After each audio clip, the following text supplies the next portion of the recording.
وعلى آله وصحبه أجمعين أما بعد فأعوذ بالله من الشيطان الرجيم بسم الله الرحمن الرحيم فلولا نفر من كل فرقة منهم طائفة ليتفقهوا في الدين ولينذروا قومهم إذا رجعوا إليهم لعلهم يحذرون صدق الله العظيم وقال النبي صلى الله عليه وسلم طلب العلم فریضۃ علی کل مسلم او کما قال علیہ الصلاۃ والسلام۔ اٹھو اے اہل گلشن شام عالم کو سحر کر دو، اٹھو اے اہل گلشن شام عالم کو سحر کر دو، خود افروزی سے برپا ایک طوفان اثر کر دو۔ زمانہ لات عزیٰ کی قسم کھا کر نکل آیا، زمانہ لات عزیٰ کی قسم کھا کر نکل آیا، اٹھو اب پھر سے تازہ سنت خیر البشر کر دو۔ اسٹیج پر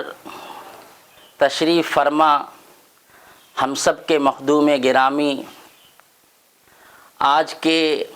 اور بلکہ اس عظیم سلسلے کی ایک اہم کڑی حضرت مولانا مفتی احمد شمیم صاحب دامت برکاتہم العالیہ، استاد و امام و خطیب مدرسہ عربیہ ریاض العلوم اور جملہ مہمانان عظام، آج ہم سبوں کے لیے بڑی خوشی کا مقام ہے کہ وہ چیز جو آج ہر مسلمان کے دل و دماغ میں کھٹک رہی ہے بلکہ کڑھن اور الجھن کا سبب بنتی جا رہی ہے، آج ان بڑوں کی سرپرستی میں، ان بڑوں کی دعاؤں سے اس چیز کا حل نکالنے کی کوشش کی جائے گی۔ میرے بھائیوں، بزرگوں اور دوستوں، آج پورے علاقے میں قدم قدم پر آپ کو مدرسے اور مکتب کی شکل میں اسلامی تعلیمات، اسلامی عقائد کے قلعے اور محافظ خانے ضرور ملیں گے، لیکن حقیقت یہ ہے کہ آج ہماری مسلم بچیوں کے لیے بہت ہی کم ایسے محافظ خانے ہیں جہاں پر ان کی عزت، ان کی آبرو اور ان کے دین و ایمان کی سچی طریقے سے حفاظت ہو سکے۔ آج ہم لوگ اس چیز کا شکوہ بھی کرتے ہیں کہ ہماری مسلم بچیاں فلاں جگہ پڑھ رہی ہیں، کیا کریں، کوئی اس کا متبادل نہیں ہے۔ اور سب سے زیادہ مغربی تہذیب ہماری مسلم بچیوں کے ذہنوں کو شکار کر رہی ہے، ان کی عزت تو دور کی بات ہے، آج سب سے بڑا حملہ ان کے عقیدے پر، ان کے ایمان پر اور ان کے اسلام پر ہو رہا ہے۔ اور پھر بہت سے ایسے لوگ ہیں جو دین و اسلام کی حفاظت کے نام پر اسکول اور کالجز قائم کر رہے ہیں، لیکن وہ لوگ کامیاب نظر نہیں آ رہے ہیں۔ میرے بھائی، اسی مقصد کو لے کر ہمارے عزیز اور اللہ تعالیٰ نے ان سے بہت ہی کم عمری میں بڑی خدمات انجام لی ہے، حضرت مولانا عبدالحی صاحب قاسمی دامت برکاتہم العالیہ، انہوں نے حضرت شاہ عبدالحلیم صاحب نور اللہ مرقدہ کی اس جگہ پر جہاں پر ان کا نورانی فیض، ان کا عرفانی فیض جمائے ہوئے ہے، جو آج پورے علاقے میں، بلکہ میرے ایک استاد محترم کہا کرتے ہیں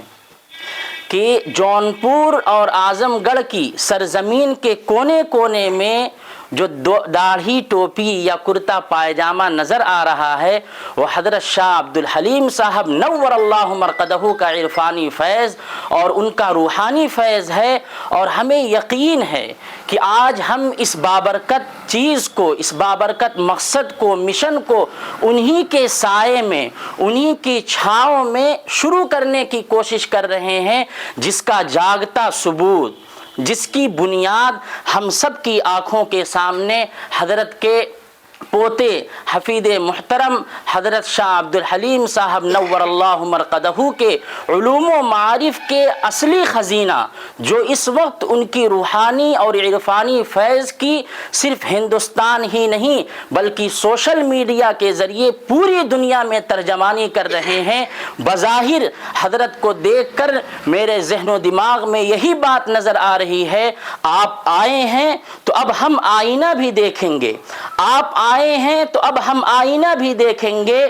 آپ کے آنے سے ہمارے آنکھوں میں روشنی ہوئی ہے۔ یہ حقیقت ہے کہ جب بزرگوں کی نسبت سے، بزرگوں کی دعاؤں سے، بزرگوں کے قدم سے ہم اپنے کسی کام کا آغاز کرتے ہیں تو وہ کام بڑی کامیابی کے ساتھ، بڑی حسن و خوبی کے ساتھ، بڑی نتیجہ خیزی کے ساتھ ایک منزل تک پہنچتا ہے۔ ہمیں پورا یقین ہے کہ آج جس طرح سے حضرت والا تشریف لائے ہیں، ان کی دعائیں ہمارے ساتھ ہیں، ان کے مشورے ہمارے ساتھ ہیں، یہ کسی خیر کا ہی پیش خیمہ ہے۔ میرے بھائیوں، بزرگوں اور دوستوں، ضرورت آج حرا گرلز کالج کی اس وقت پڑی ہے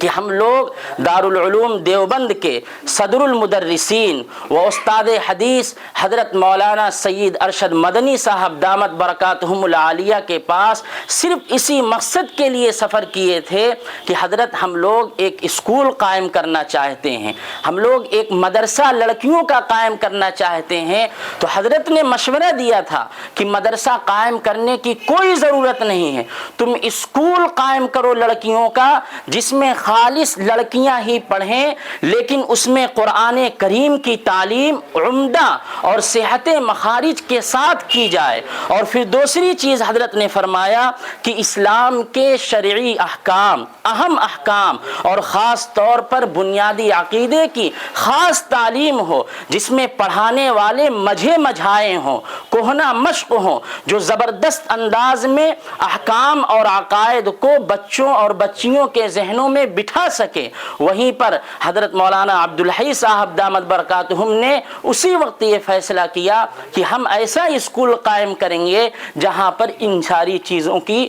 خاص توجہ دی جائے گی۔ میرے بھائیوں، بزرگوں اور دوستوں، 1 مارچ سے ماشاءاللہ داخلے بھی شروع ہو چکے ہیں اور 1 اپریل سے پڑھائی کا آغاز بھی ہوگا۔ بس آپ حضرات کی دعاؤں کے محتاج ہیں۔ آپ لوگوں کے ہی تعاون سے یہ معاشرہ صالح معاشرہ بن سکے گا، آپ لوگوں کے ہی تعاون سے یہ آگے بڑھ سکے گا۔ میں اب نہایت ہی ادب و احترام کے ساتھ اپنے رفیق محترم حضرت مولانا سعد صاحب سے درخواست کرتا ہوں کہ حضرت کی دعا اور عمدہ اور قیمتی باتوں سے پہلے قرآن کریم کی چند آیات تلاوت فرما دے، پھر انشاءاللہ حضرت کا اس حوالے سے پرمغز خطاب بھی ہوگا اور پھر حضرت کی دعا پر اختتام بھی ہوگا۔